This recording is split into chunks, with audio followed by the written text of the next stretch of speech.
Well, this is fall leadership building time for our branch members. So I've also invited the following AAUW state board members to fill us in on what has been happening and catching you up to date on current policies and maybe a little bit about future things. So we have Sue Ryden and Betty Boyd on state public policy, and then Linda Davies on state finance, Stormy McDonald on diversity, equity, inclusion, and belonging, and Sue Bodas on bylaws, past and present. So we begin. Thank you.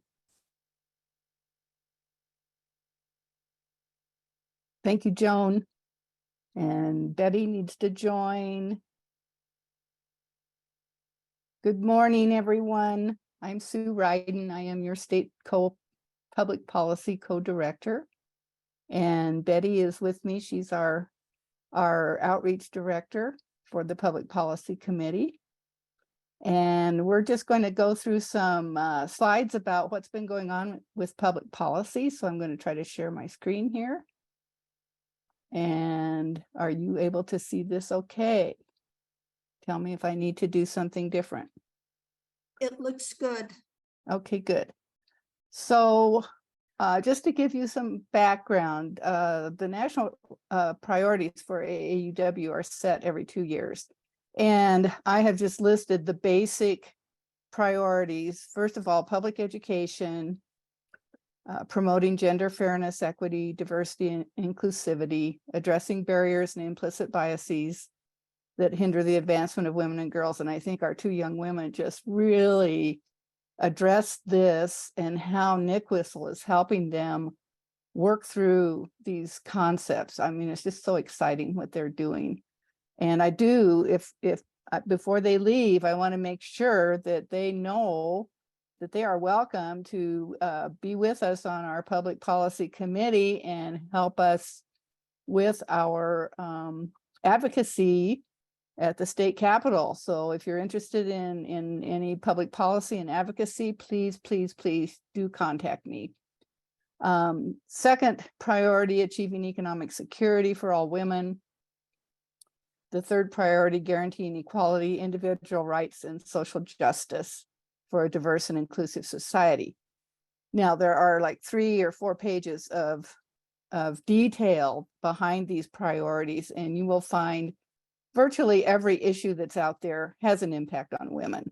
So that's one reason that we monitored and took positions on 100 bills in the legislature this past session.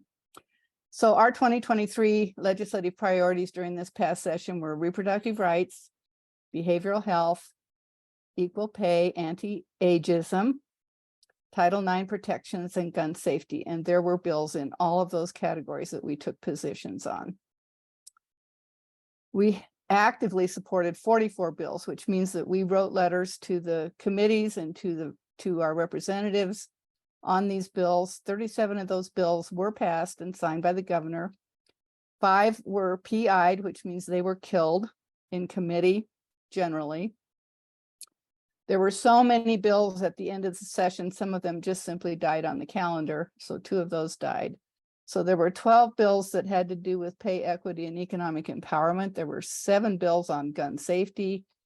There were 5 bills on K-12 education and teachers, 5 on reproductive health, 3 on behavioral health, and 2 on Title IX harassment. So you can see that our priorities were in alignment with a lot of what was going on at the legislature. We also supported 40 bills where we took a support position, weren't super active in that support, but it was on our webpage for all the sponsors to know. 7 of those bills were either PI'd or died on the calendar. We opposed 15 bills, and they were all PI'd. And most of those had to do with anti-abortion, reducing taxes, hurting revenue for schools, anything that impacts our educational system, funding for services, we generally oppose. And we took just opposition to 2 other bills, and both of those were PI'd. So this year, still in this year, we have 2 ballot measures statewide, and you're going to be hearing more about those, but referendum HH, Prop HH, these both came from the legislature. So the referendums or referenda come from the legislature, and initiatives come from the people. So the bills that the ones that you'll see from that are from the voters getting signatures and petitions, those are all now being worked on for the 2024 election. So these are the 2 that you're going to see this year.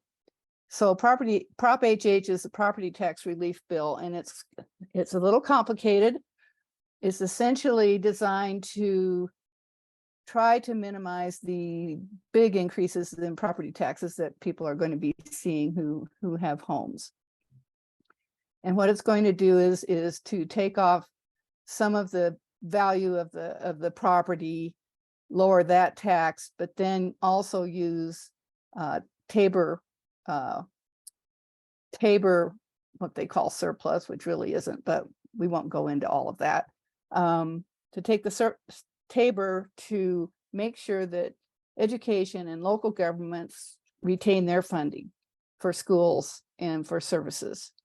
So you're going to be hearing a lot about it. There's going to be a lot of negative propaganda out there. We have not taken a position on this measure. We still may do so, but that's something that you really want to watch for. The second one is Prop II, and that's retaining excess tobacco tax revenue to expand the free preschool program. What happens when the legislature passes something like the tobacco tax? They have to put in statute what they expect to receive. And it's subject to Tabor requirements, so that if more tax money comes in than what was expected, it gets refunded unless you go back to the voters and ask them to keep it. So this is asking the voters if we can go ahead and keep the excess money that comes in from the tobacco tax. So 2024, we will continue our priorities from last year, and we will also be focusing on education. And I'm going to just go through what we're talking about here, some of the topics that we think are going to be coming up and that we're going to be addressing on Public Policy Day is our early childhood education, college debt, which impacts women and people of color more than anyone else, diversity, equity, and inclusion in schools. This is still a very, very big topic. There's a lawsuit right now from the Catholic diocese that wants to be able to keep students and parents of LGBTQ out of their preschools, but they still want state money to operate. And then the teacher shortage and what is happening with that. And I want Betty to talk a little bit more about the reproductive rights and what might be coming up in that arena, because we have some really big things that are happening. So Betty, if you can jump in here, that'd be good. Sure, thank you, Sue. As you said, there were 5 reproductive health bills that were introduced this year, all passed. I'd like to focus on 3 of them. If you recall, in 2022, Colorado legislature put legal abortion into state statute. And the 3 bills in particular that passed this year were guarantees.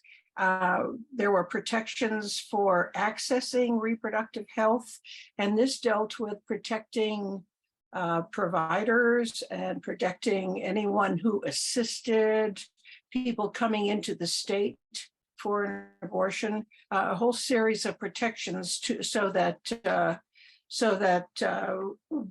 people would not be held liable in any way for for supporting that law in Colorado. There was also Senate Bill 189, which dealt with insurance coverage to assure that insurance coverage would be available for abortion care. And Senate Bill 190 was an interesting one. It would have declared that crisis pregnancy centers which practice or promote abortion reversal would be acting with deceptive trade practices by doing that.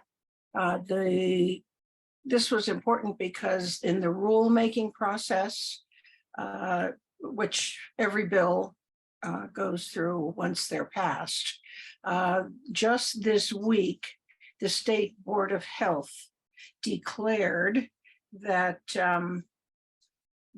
abortion reversal was not an approved medical practice. So in the end, we're very close to the intent of the bill. The other thing that we are looking forward to now in the future, there's been discussion for some time, once we were able to secure abortion care in statute, that we needed the protection of the Constitution. So it is quite likely that on the 2024 ballot, there will be a question about putting those protections into the state constitution. We don't know yet how that will come about, if the legislature will be active in placing it on the ballot, or if the whole initiative process and signature gathering must take place. Personally, I hope it's the legislature that does it, because it's very, very difficult these days to place an initiative on the ballot. It requires a lot of money and paid signature gatherers. So I'm excited that we continue to make progress in this area. Great, thank you, Betty. So our 2024 AAUW Public Policy Day is Saturday, February 3rd. It's going to be virtual via Zoom, and it will be from 9 a.m. to noon. And as I suggested before, our theme will be hot topics in education. And our keynote and panelists are still to be announced, and we may do a little bit of shuffling around of our format this year, so watch for details on that.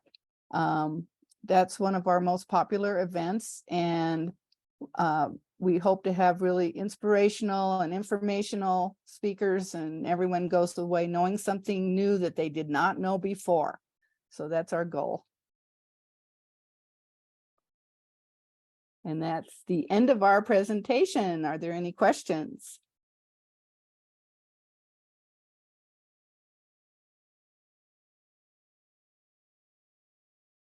Susan? I'm not seeing any questions. I'm looking for them, but I appreciate all of this. And is this going to be on the website? This is something that people can access, the things that you shared today, the lists and the checklists and things that you shared would be something people could access again. Yes, we do already have a legislative update that's on the website, but we can certainly put these slides on there too. All righty. Well, thanks for sharing that.